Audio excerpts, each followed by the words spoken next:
லாரன்ஸ்னா வந்துட்டு எப்படின்னா very kind, ரொம்ப ரொம்ப அந்த இறக்க குணம்ன்றது அவருக்கு இயற்கையாவே இருக்கு.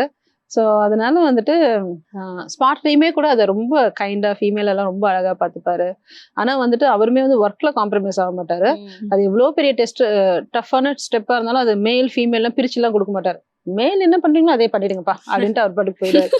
ஸோ அதுல அவர் வந்துட்டு அதுல ஆக்சுவலி நானும் லாரன்ஸ்னாவே சிவசங்கர் மாஸ்டர் கிட்ட அசிஸ்டண்டா ஒர்க் பண்ணிருக்கோம்.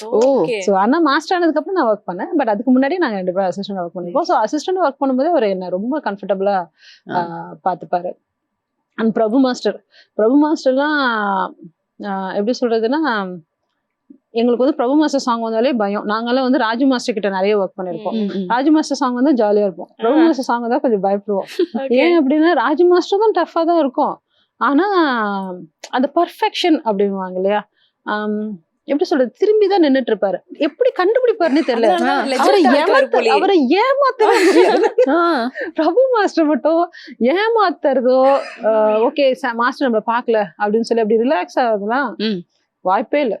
அவருக்கு சுத்தி கண்ணு இருக்கும்.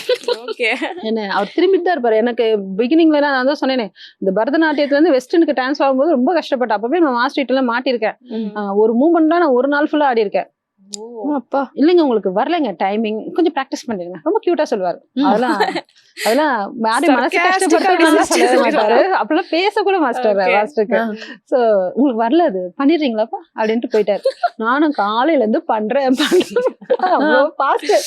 அவ்வளோ ஃபாஸ்ட் அது.